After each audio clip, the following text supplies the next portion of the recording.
Yes.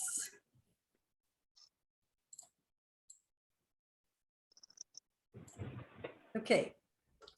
So the women that we're most interested talking to in Blended are those that are not only professionals in their field, but also push for change. And Maria, every time I speak to you, I feel so uplifted, and you're like a rock for all of us. So first of all, thank you for being here and finding time for us. And with me leading this project is Meira Harel, whom we've actually never met face to face, but Meira became a mentor and a friend and a great inspiration of how you can support your community, even from the other side of the world. So thank you too. And thank you everybody for opening Zoom in these Corona-free days and for finding interest. And these are really big days in the progress of Hashizra. We just launched our wine career program that includes mentoring and a new job section page. And we're looking at an option to give wine scholarships for the highest levels of wine studies, diploma students, and hopefully MW in the future. So I feel like it's the perfect time for this talk. And I will soon pass the mic to Meira. But if you have any questions through our talk, then you can write the chat or you can raise your hand.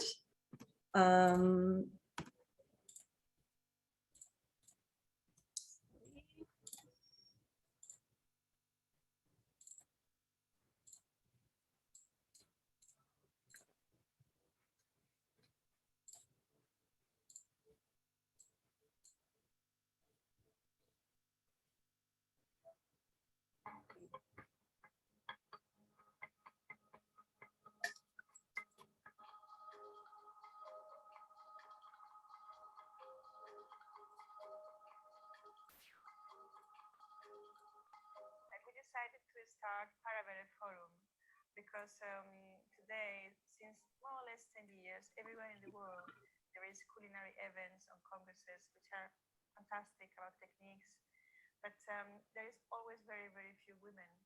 So we thought it was important to give a platform in order to promote the role and the vision of the women in the gastronomy.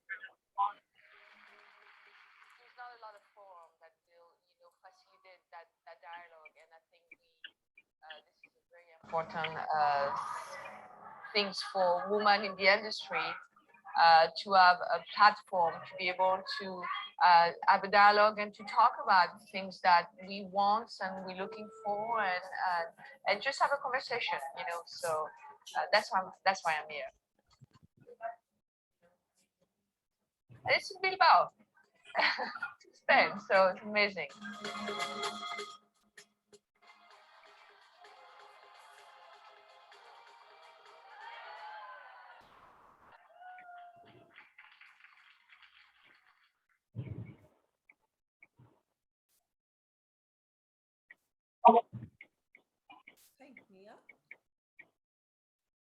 Thank you, Tal.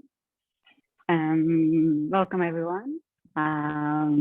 You might not have heard exactly right everything that went through that video, but that was a video from 8 years ago, Maria, from the first PARABERE Forum, which happened in Bilbao.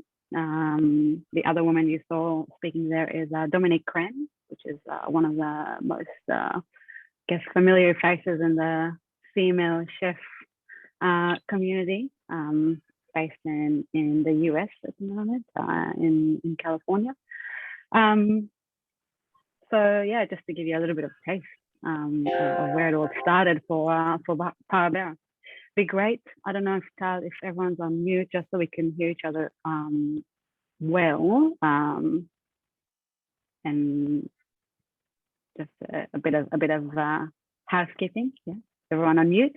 Tal did mention questions and raising hands. We will keep questions to the end, just so we're keeping on track of our conversation with Maria, and then of course we'll take our time to answer everything in the end.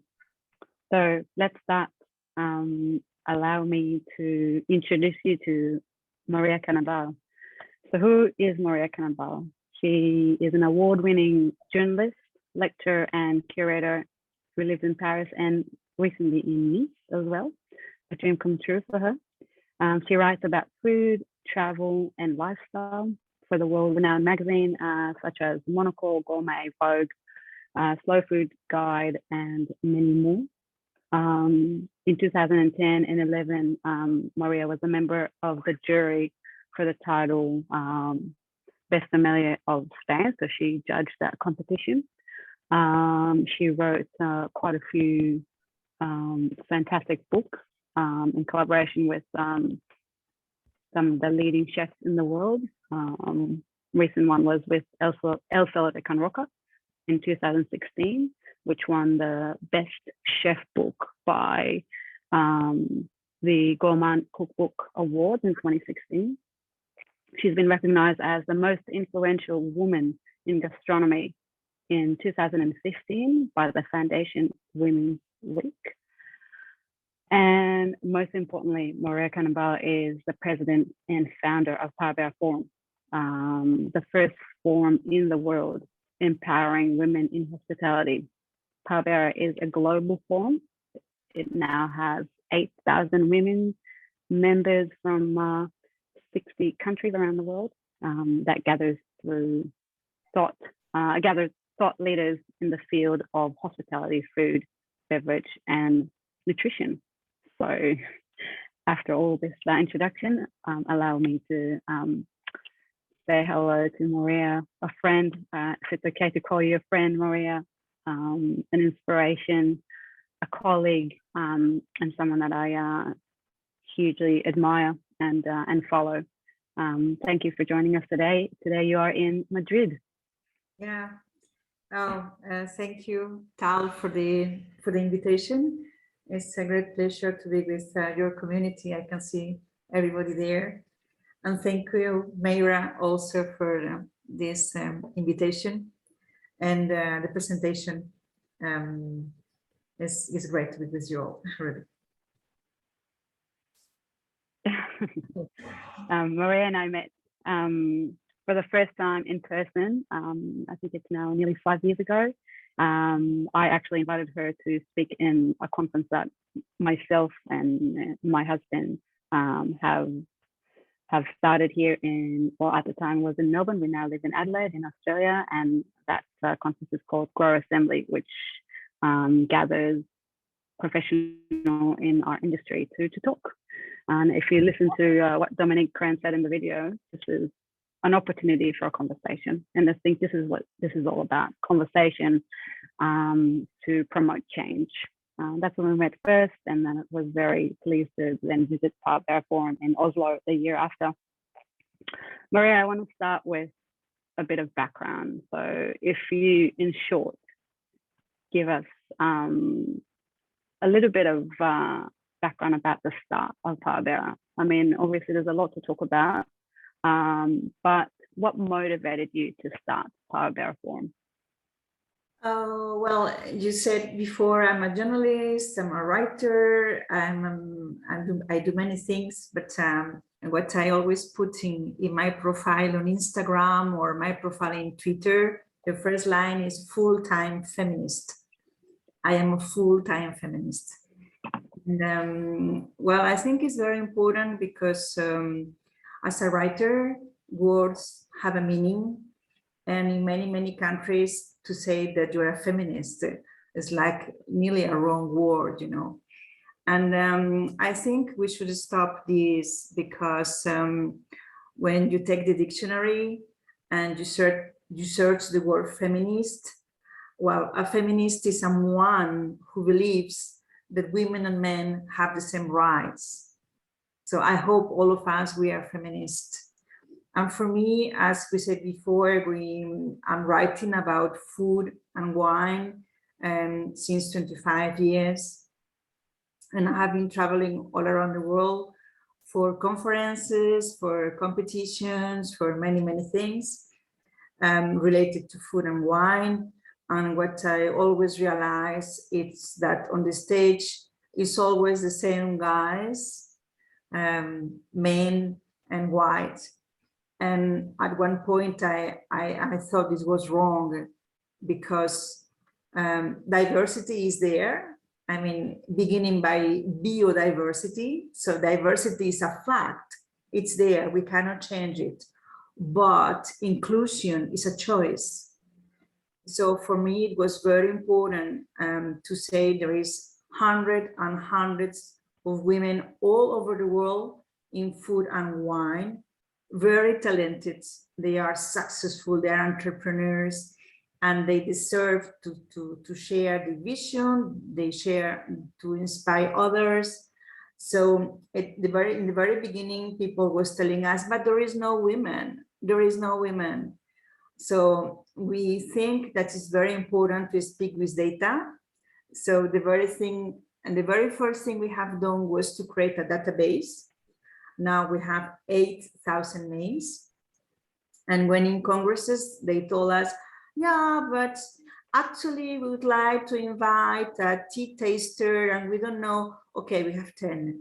Yeah, but we are looking for someone very special in mezcal. Okay, we have 5. Yeah, but we are looking for someone, you know, expert on food anthropology. We have 20. So this for us was very important. It's not we think, we believe, in our opinion. No, it's data, and it's very clear that we have 8,000 women who are bartenders, baristas, bakers, food anthropologists, food scientists, chefs from all over the world, and they are ready to share their experience, to inspire others, to mentor others, and this is very important. So the beginning point for me was to see all the time the same guys on the stage, all the time the same videos, all the time the same. And this needs to change because this is not reflecting society, and this is not reflecting the reality of this industry, actually. Sure. I know you do talk a lot about data, because I think a lot of people relate to that and can connect to that and understand that better, especially when we're trying to put through the message of diversity and inclusion and gender balance. So I guess for us is, how did we get here? Like, how did this become an issue? Traditionally, jobs that are done inside the house with no glory and no glamour are made by women. So when you need to cook 3 times per day for feeding a family of, I don't know, 6, 5, 7 children, and this is work for women. When you need to sew clothes is for the children, is for women, you know. Even to be a hairdresser was a job for women. But as far as a job becomes glamorous and cross the door of the house, suddenly chefs are men, suddenly couturier, all the tailors are men, and even for the coiffeur, they are also men. So it's very interesting to see when a job there is no recognition and no money is for women, and when it's becoming interesting and well paid, immediately men take this job. And we came here also because I think one of the faults is 2 French guys. One is Escoffier and one is Paul Bocuse, for 2 different reasons. We in France, we haven't invented the gastronomy, but we have codified the gastronomy. And Auguste Escoffier, he took as an example the army. So a kitchen is a chef, a sous chef, chef de partie is very militarized actually. And by the way, you say chef, yes, oui chef, yes chef. And even in France, when it is noon, we call this le coup de feu, which means the fire. So it's very, very military. And actually a kitchen is based on commandment and hierarchy. So if you are a man or if you are a woman and your core values are empathy and collaboration, a kitchen is not a very comfortable place for you. And you have two solutions. Either you don't try or do try, but you need to act the whole day as someone that you are not. And this is really exhausting. And then you quit. And then there is also, it's a bit like politics. It was, the idea was created by men for men. So this is the same in professional kitchens. And the same thing is Paul Bocuse. So Paul Bocuse was the father of La Nouvelle Cuisine. And you can imagine the influence that he had around the world. And Paul Bocuse, he has a motto, and it goes, pas de femmes en cuisine, no women in the kitchen. And this was, he has in his life, he had 3 women, a official wife, a mistress, and another lady in the restaurant. So in his personal life, he has 3 women, but he was repeating like a mantra to everybody, no women in the kitchen, no women in the kitchen, no women in the kitchen. So you can imagine how this has influenced a full generation of chefs. And if we think about wine, it's even worse because usually in France, for example, it's always the first son, male, who inherited of the land. So wine is linked to the land, and the transmission of the land is by men. The land is by men. So women, they were not allowed to have the land for cultivating and for harvesting and for the grapes. So there is many sociological reasons, as we said before, when jobs are not interesting, it's done for free at home, you know, it's women, and also this influence of Escoffier and Paul Bocuse. I know, I think, yeah, obviously there's a lot of going back in history. This didn't happen in one day, and I think obviously moving forward is already happening in many parts of the world. I mean, PARABERE is a great example for that. Hashizra is a great example for that. But that is also a process that will take time, moving away from that spot of inequality. So why do we need that though? Why do we need to change? Well, there is many different reasons. One of the most important reasons is that this industry is looking for innovation. And, you know, sometimes in very high-end restaurants, you don't go for dinner, you go for an experience. So you need innovation, and study shows that gender balanced teams are 40% more creative, which makes sense. Because when you put around the table people with the same background, we have all the same ideas. When you put very diverse people coming from different countries, different backgrounds, it's going to be a great brainstorming, right? Because we have different references. And so gender balanced teams are 40% more creative. That's important. The second thing is that they are much more respectful. So in this industry, people is super volatile. They are today with you and another day in another restaurant, another bar, you know, they move all the time.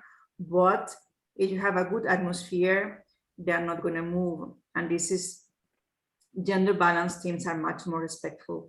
And the last one is this industry before the pandemics, at least in Paris, every restaurant was looking for staff, really. On a permanent basis, they were looking for staff. But now, after the pandemics, it's even worse, because in this industry, I think it's the only one that people didn't go back to restaurants or to bars. I mean, all my friends who are architects or lawyers or whatever, after the pandemics, they went back to the jobs, but not in this industry. And right now, there is a huge pool of talent there, which are women, a huge pool of talent. They don't want to come to this industry. They really don't want. So we need to change a lot of things in order to attract all this talent. So how do we do that? What's the next step? Oh, actually, it's connected to what I told before. They don't want to come to this industry. And the question is why they don't want to come to this industry. And we did a survey because, again, we in PARABERE, we like very much to speak with data. Because, you know, when you are a woman and you are a feminist, everybody tell you that you are hysterical. So we always say that we are not hysterical. We say that we are historical, which is different. So if you want to be historical, you need data. So we did a survey and we asked male chefs why there is so little women in fine dining in this industry. And the answer to things is too demanding and it's too tough. And then we ask exactly the same question to the ladies, and they don't think at all it's tough, and they don't think at all it's demanding. They think, no, they say we are not paid and we are harassed. And actually this is, this will be, of course, a totally different conversation, a totally different thing, but our industry is the industry in the world who harass the most the women. So we are number one from all industry in number of harassment. It's very, very serious. It's extremely serious. And then we are the second industry with the biggest gender pay gap from all industries. So we need to change if we want to attract all these women. It's a demanding job. Yes, it is demanding, of course, but it's demanding for both, not only for women. The problem comes when in many societies we expect from women to take care of the job and of the house and the family and everything. This is the point. If you have a very demanding job, if you are a man or if you are a woman, you need a partner who is going to support you. So it's demanding, yes, but it's demanding for both. So this is not it's a stereotype. It's the same way to say it's too tough. Yeah, again, it's tough. Yeah, but it's tough for both. Huh? And women are tough because think about women in agriculture, for example, or think about women in nurturing old people. They are, you know, taking bodies. So women are tough enough. So this idea telling it's too tough, it's too demanding, is repeating like a mantra. And this is not true. It is not. It's demanding for both and it is tough for both. But women can, of course, do it. Women can do everything. So we should stop this stereotype and to talk about the real problem, which is salary and harassment. Look, I agree. I mean, I think it's the same conversation about thinking out of the box, because the box is way too narrow. Or has been for a very long time, very narrow, and you know, I can express only about myself, you know, after becoming a mother and what that kind of impact had for myself and my career. But and even though I'm in an environment that is very inclusive, it is still, we're not there yet. There's still a lot of work to be done, and I think going back to PARABERE and the work that you've done with the community over the past nearly 10 years, I guess. Can you tell us a little bit about the impact that the PARABERE community has had on our industry? I would like everyone to understand the power of community and what a community that starts from zero and grows and grows and grows, what can that do on a global scale, because you are an international community?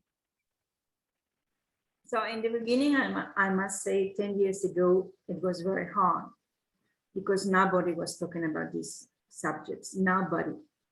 And the industry, the male in the industry felt personally attacked. And they even called me on the phone telling me, "Why are you doing this to me?" They felt really attacked. So for us, it was very important to say it's not because you support female talent, it's not because you support young girls, It's not because you support women that you are against men. This is too binary. This is too primitive as thinking. It's not because you support women that you are against men, not at all. So it was very tough. And 3 years later, after Parabere, the big Me Too started, the big movement. And for us, it was very important because we are not living like a momentum. It's not a momentum, it's a movement. And it's absolutely unstoppable. So after Me Too, many universities started to call us. So we are giving talks everywhere in the world. We went to Grow conference invited by Meira in Australia, but we have been to Korea, to the States. We have been everywhere in Europe. So this was very interesting. And from conference, they started to call us also to send speakers. So this database is free, it's open to all. So if you are looking for someone expert in mezcal, in tea, in whatever, we have it. So this is very important. So we started to collaborate with universities, then we worked with different congresses. I remember once I was in private holidays, I was in New York, and Dan Barber from Blue Hill Farm, he saw I was in New York. And he told me, could you please come to my restaurant and to have a talk? And I said, okay, let's do it. It was a morning and I was very impressed because I thought the guys will not come there, no young boys. And actually I have 120 people in front of me in Blue Hill. And I was talking and making them understand why we need to change, why it's important. So restaurants are calling us. And the most important thing for us is also that companies are calling us. And there is a competition which is made by San Pellegrino. It's for young chefs. And during many years, we were posting all the time on our Instagram, shame on you, shame on you, shame on you. Because when you see the judge on these competitions, they are only male. And this is very bad because as a young girl, as a young lady, as a student, to see all the time men as judge, you understand, first of all, this industry is only for men. And second, you understand that only men has the palate to say what is good and what is not good. And we are very tough because we think that well-behaved women don't make history, right? So we are really putting on Instagram, shame on you, shame on you, shame on you. And one day the telephone rang. I said, this is San Pellegrino. I said, yes. Okay, you have been putting shame on us since many years on our Instagram. Do you want to talk with us? And we said, yeah, look, today you are a part of the problem. But if you want to be part of the solution, we want to talk with you. So we had a very long meeting. And at the very end, they commit that all the juries all over the world will be gender balanced. And suddenly, like a magic, they have 50% more of applicant girls because their problem was that all the juries were men, but their problem was that all the applicants for the contest were young boys and they couldn't see girls. Well, it's obvious because there is no women in the jury. They put women in the jury and then they got girls. So for us, it's very important that in the very beginning, we were like name and shame on Instagram. And now it is exactly the opposite. They call us from conferences, from competitions, from universities, from brands, because they want to have a gender balanced teams. They want to reflect society. But it was not easy. I know we're a little bit tight on time, but I've got 2 more questions, Maria. What responsibility do we have, in your opinion, as women, to promote or help promote other women in our industry? How do we take that step? And obviously, we do have that responsibility, but where do you see that fit? Well, actually, I think it's important that women and men, we work together for this. I don't think so that it's only women that should support women. I think that women and men, we should support women together. For me, it's very important. But you know, the same way that talent has no gender, talent has no gender, sexism has no gender. There is a lot of women who are sexist also. And this is, we need to change also this. And there is something that we call the queen bee syndrome, that there are women that want to be the only women surrounded by all the men. This also happens. And Madeleine Albright, she said, there is a very special place on hell for women who don't help other women. And I think it's very important to send back the lift. I think it's very important to young generations, to young girls, to all. I had a mentor, in my case, it was a man. My editor was always supporting me. It was amazing, amazing guy. And the same way I had a mentor, and I'm here because of him, I can be the mentor to a young lady also. So I think it's very important to support ourselves. We are not used to work like men. For many centuries, we were inside the houses, you know, and men are used to public space, to politics. They work like clan, you know, it's a clan, it's a clanic way. And actually we are 55% of the population, 55% of the population. Can you imagine the power if we were all together? So it's very important that we support each other, really. Definitely. And I have to empower what Maria's saying, following PARABERE and following the actions that PARABERE has taken. It's always been men and women from day one. Like if you look at the videos of PARABERE 5 or 6 or 8 years ago, the diversity of speakers, but also in the crowd, in the room, coming to listen to the talks and following what Maria and the community is doing. It's always balanced, because I think slowly the message is coming through that it's a joint effort. It can't happen only one way or another. It needs to include both ends of the spectrum for something real and for something sustainable to really happen and to really move into the future in a healthy manner. So on a final note, Maria, obviously I look at the people here around us, and a lot of them are leaders in their spaces. So I would presume a lot of you are mentors to many young people who are in the start of their way or the start of their journey in our industry.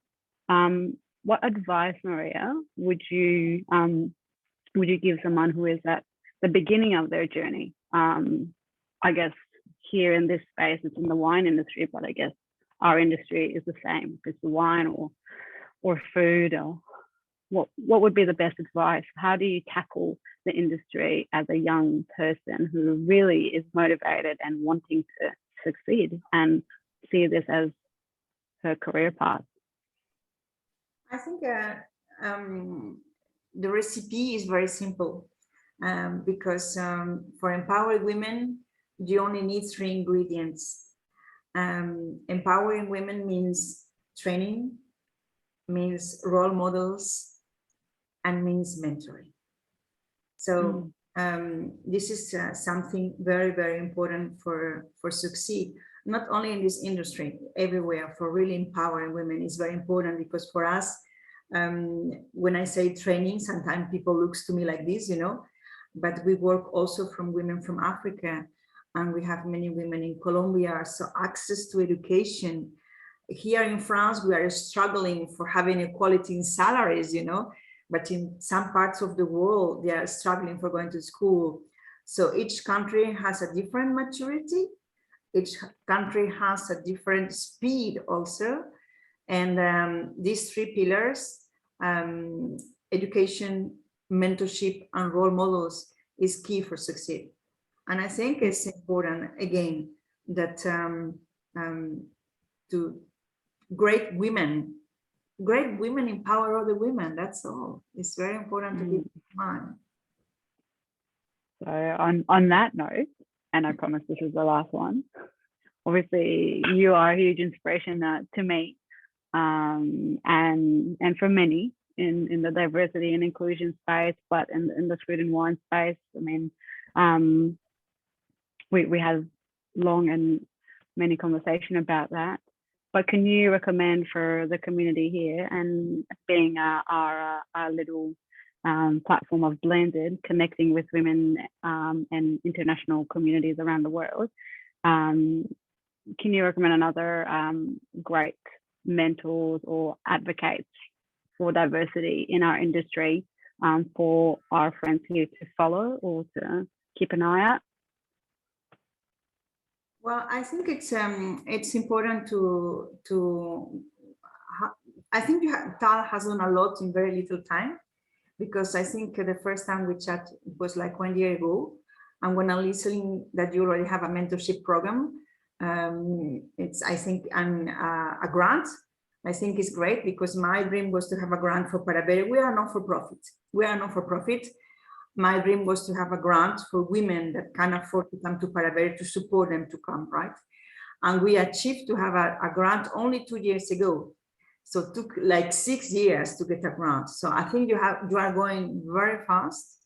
And I think it's important that you connect the same way we are connected now, PARABERE and you, to connect. There is associations everywhere in the world from female winemakers. In France, there are several, also in Belgium. So it's important because actually we have the same issues, we have the same problematics, we have the same discussions. So it's important to share also. I mean, your life is not long enough for learning everything by yourself. You learn something from the others. So it's important to put everything in common and to chat maybe with the ladies from the Argentina, you know, that have the same issues in wineries. I'm sure if it's okay, Maria, that I bring it up. For those of you who might not know, Maria recently spent a week on the border of Poland and Ukraine as a representative of PARABERE FORUM to support women and children on the border of all the terrible situation is going on there. I think, you know, that's a testimony to connections of communities and the power of those connections. Would you like to say anything about that, Maria, or tell us a little bit about that experience as our final note for our discussion? Yeah, well, I was covering the war in Kosovo in '95, and actually I was in the border in Ukraine. I was working for Radio France Internationale, so I was doing the news in the morning. So I was there for 1 week and working as a journalist. But also I had my cap of PARABERE. And actually I had a meeting with 2 associations, 2 non-for-profits also.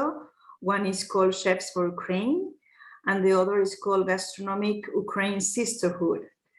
And as PARABERE, I think in this conflict in Europe, everybody can help. Some people give time as volunteer, some people give money, some people give food, some people give toys. And what we have is a network. We are 8,000 women from 60 different countries. And the idea was how we can support you. And as you know, 90% of refugees are women and children, and a lot of them are professionals in this industry. Front of house, bakers, chefs, bartenders, a lot of bartenders also already working in bars. So what we decided was to make a database with all these women, where they are, in which countries they are, and we are connecting the people from PARABERE, our network, with all these women who are available. So it's a totally win-win situation, because our industry is looking for staff, And these women need to work, because when they flew Ukraine, they didn't flew with a suitcase full of dollars, you know, they really need to work. So it's very, for us, it's like a little drop, but it's our contribution to try to find jobs in our network and in the industry. So this is why I was in the border in Ukraine in March. Well done to you. I know it wasn't an easy experience, but I think you know, you've done a lot for those women and still doing. So I think if everyone would do just a tiny little bit, it all matters. I'm very impressed about because of course to be there is the war. So, but it's very impressive, the answer of the industry. Especially, I was very touched with Claire Smith from London. She has 3 Michelin stars in London, and she has also a restaurant in Australia, in Sydney. And she told me, Maria, I will take the ones who are professionals because I need staff, but I will take also the ones that are not professionals. I'm gonna train them. And I think this is super, super generous and smart to decide to train also. So I was, of course, everybody was talking and calling and everybody knew I was there. So, but the answer, PARABERE is not me. PARABERE is all of us. PARABERE is not a company. PARABERE is a platform, and is all the in this war, I can see more than ever that what the word community means. And this is extremely, extremely, extremely touching. Well, I hope this conversation is just the first step of the connection between Hashizra and PARABERE Forum, because I think it is the beginning of something wonderful, something powerful. I think we've all heard here what Maria is saying about her story, about her journey, and I know, and knowing her, she's not finished yet. There's still a long way to go, and she won't stop until she gets there. And I think empowering each other, empowering the communities together, that's what's gonna get us to where we want to be, whatever that is for everyone here as individuals, or for us as a community, a global community or a local community. I really hope that you have taken a few tools and ideas from this conversation. And thank you, Maria, for being so generous with your time and with your thoughts and your ideas. And Tala, I'll over to you with any questions that you might have, or anyone else. Thank you both. It was, I can listen to you for hours, Maria. So I talk a lot. And it's really amazing how the resemblance between our communities and the connection, because the 3 basics that you talked about, the training, role models, and mentoring, I mean, I think it's the first time I hear you put it this way, and it's exactly our main 3 focuses, and that was amazing to hear. And I'm really thankful for having our ways meet and sharing this information so generously with us. And Meira is gonna, you did it so well that we're gonna make you host everything else as well. So She's the best, I tell you. don't be surprised.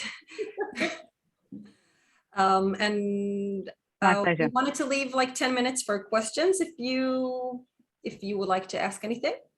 Of course. Then you can just unmute yourself and go ahead and ask. And don't be shy.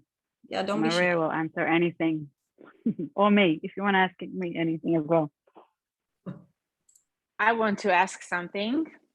Hi, my name is Lee. I'm more than half my life in the host industry, you know, like restaurants and wine industry, and now I'm independent. And I am also a full-time feminist. And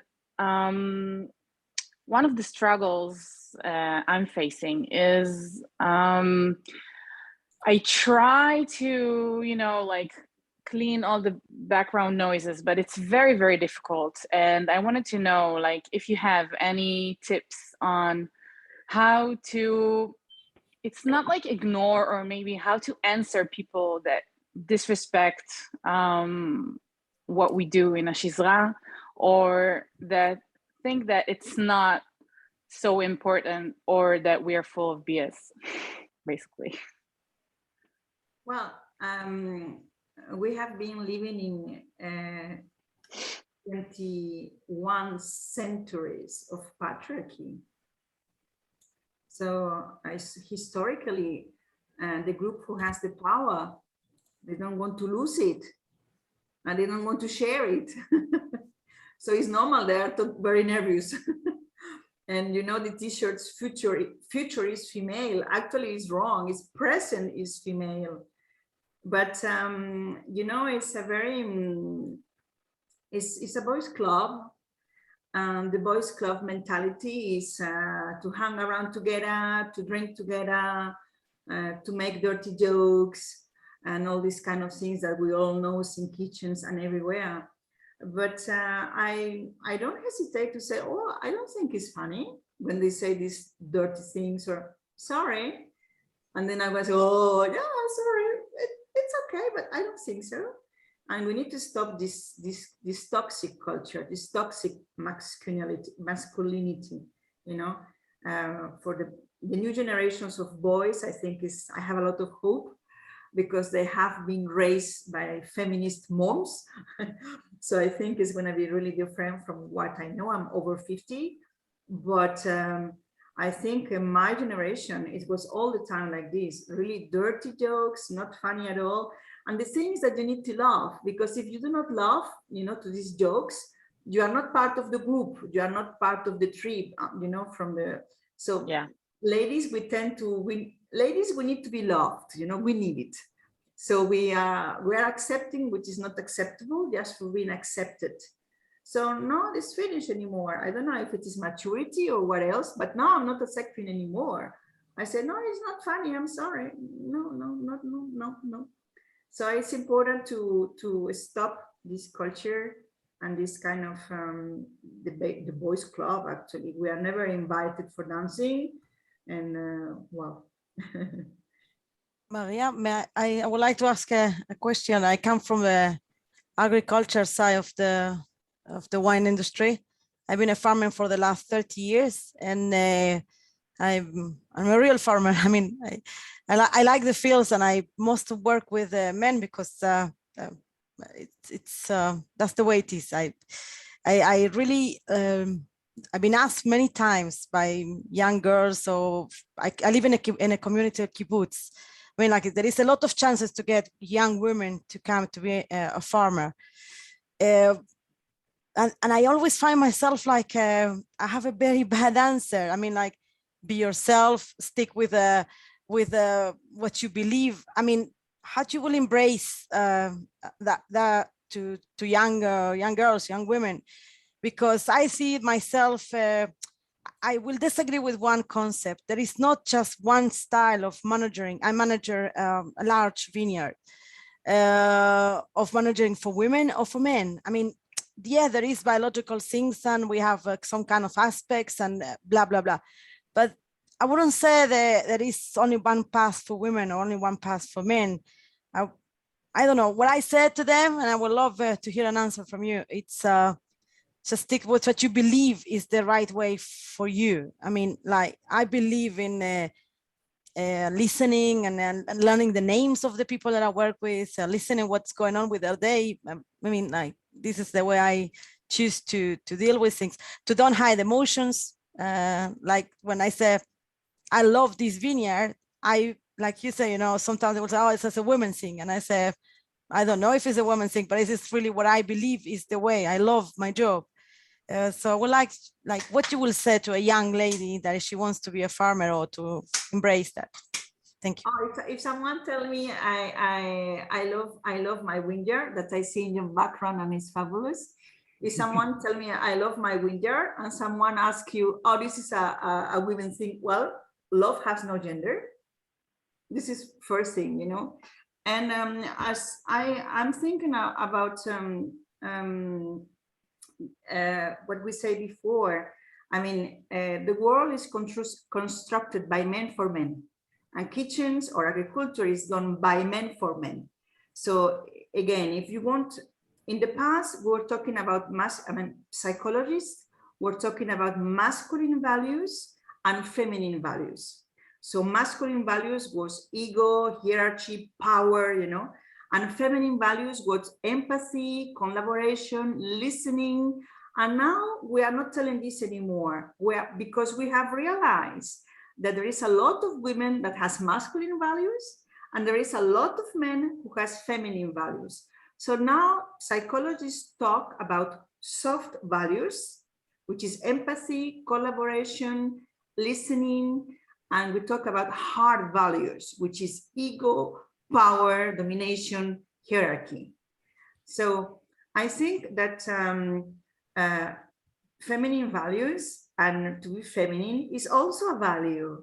So it's not only in a kitchen, you know, of course, it's all this guy, all this testosterone, and it's hot, and you need to go fast, and there is a lot of violence in a kitchen. But we can do it differently. And sometimes between us, I can tell you that many schools call me on the phone because they need to send a stagiaire to make the stage, and they want to send the stagiaire to kitchens with women, because they know that in the kitchens with women, they are not going to be harassed or things like this. So can you imagine? Even the culinary schools call us for sending the lady to safe places. So I think femininity is also a value, is an asset, actually, is an asset. And again, biodiversity is there, you cannot change it. So diversity is a fact. Inclusion is a choice, and exclusion also is a choice. Thank you very much. I have to say, my mom, she's a great woman. She worked there. I'm from Argentina, and she worked in the asado industry even before me. Yeah. And you can be a woman in the men's world and make nice things. So you have the best role model, because in the asado, no se ríe.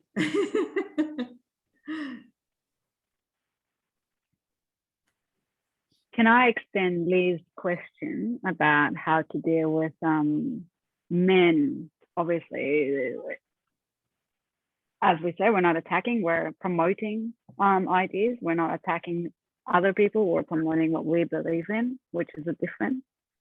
And I think you would have probably experienced the same, that it's not only people wondering why you're doing this, or I'll just say, what the hell is going on here? Calm down. That it's not necessarily coming only from men. It sometimes comes from women.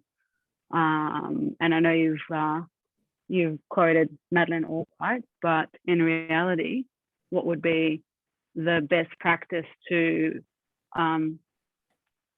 address that that level of communication?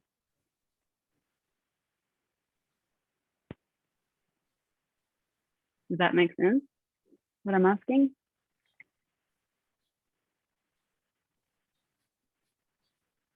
I got the mic because I didn't want to have noises.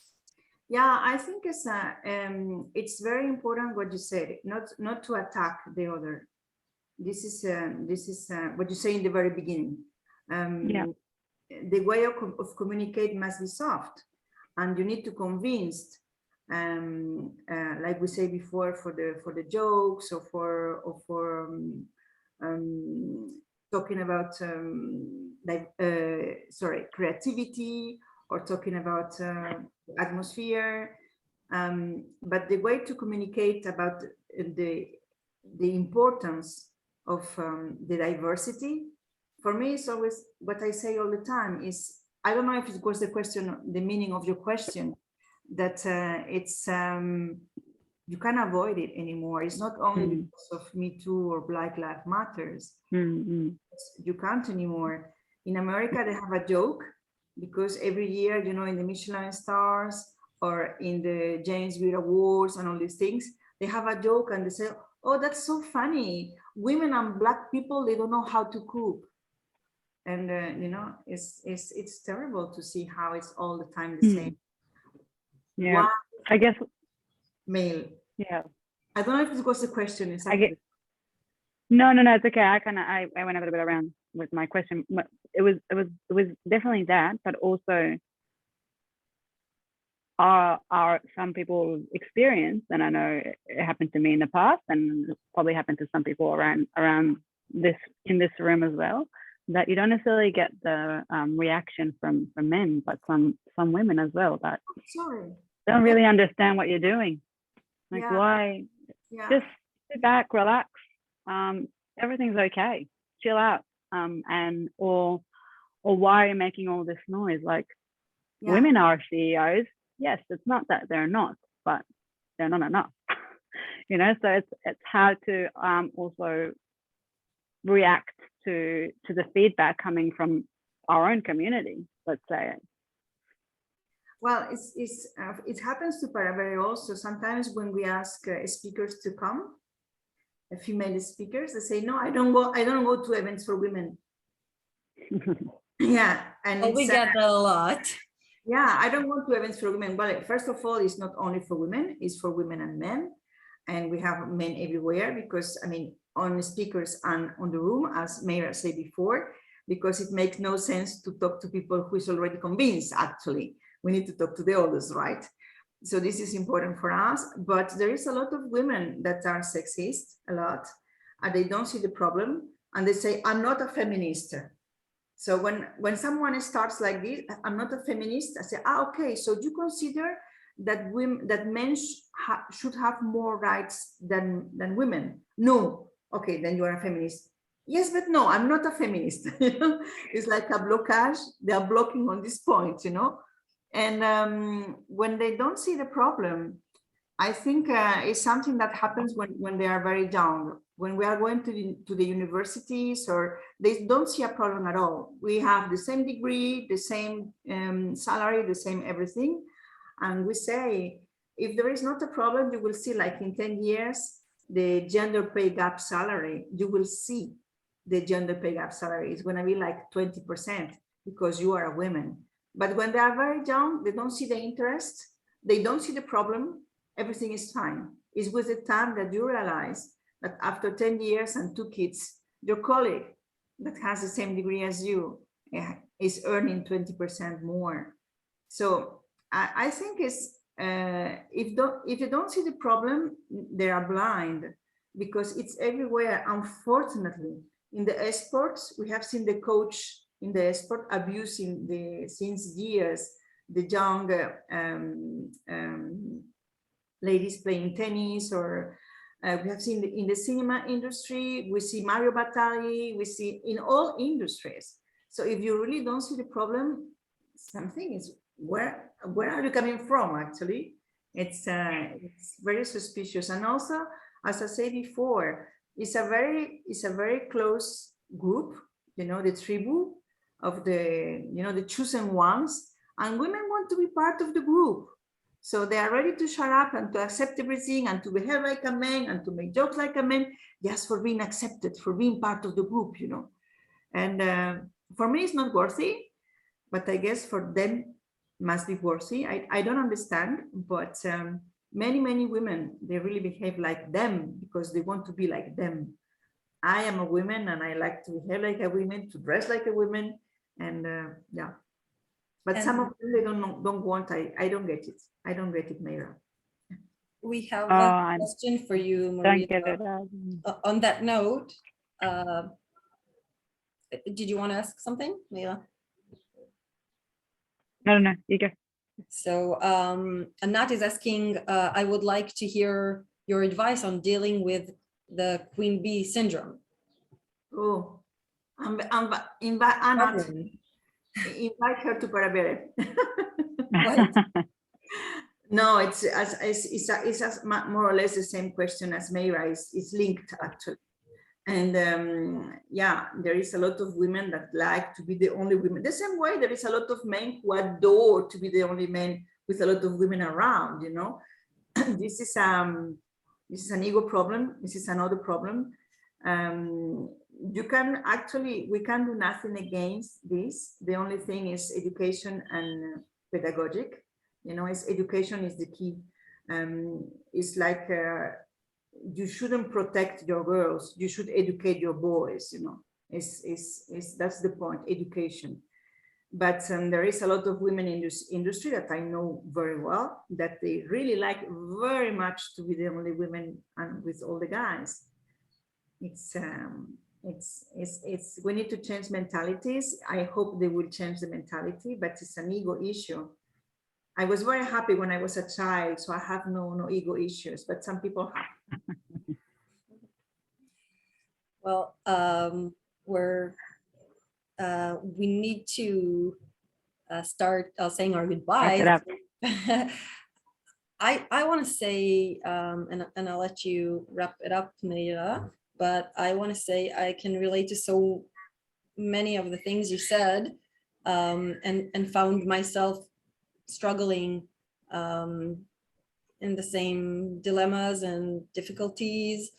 And I'm really optimistic for change. And I think we need to be active, but we also need to be patient, because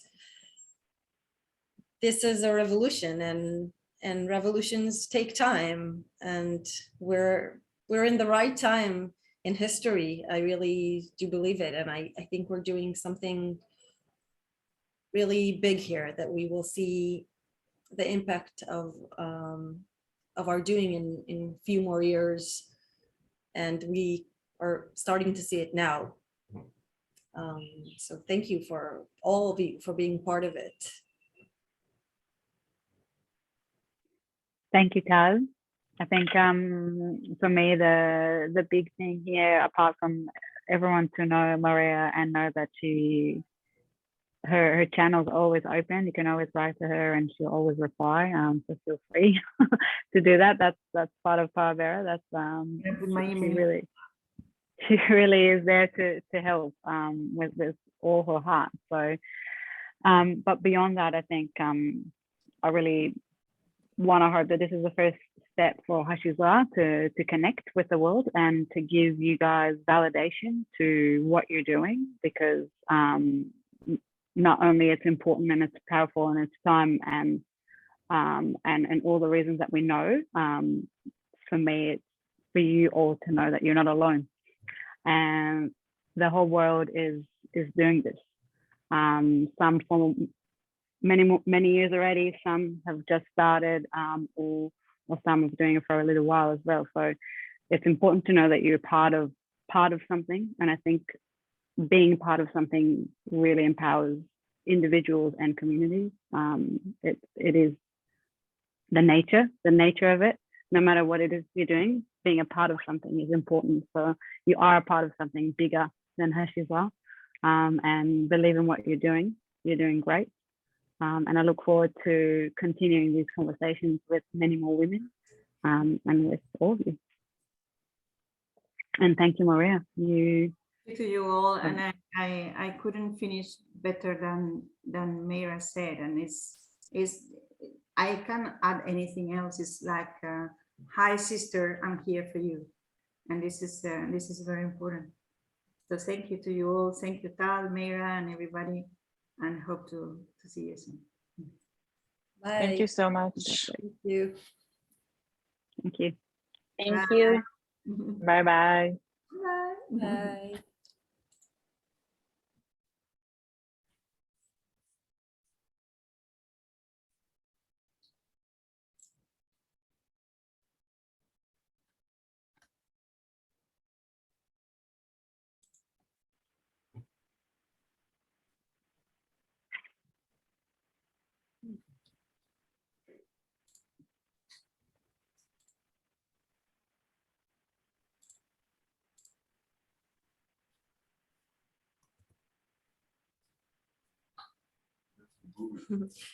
Maria, just With Mika. Mika, go home. yeah.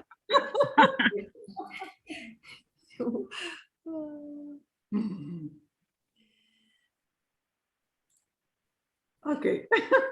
There we go. Thank You you. were amazing, both of you. Really, you Yeah. were. Are It you was happy? beyond my expectations. Really, Are you happy? I'm Yeah. so happy. I'm so happy. Really. Let me stop the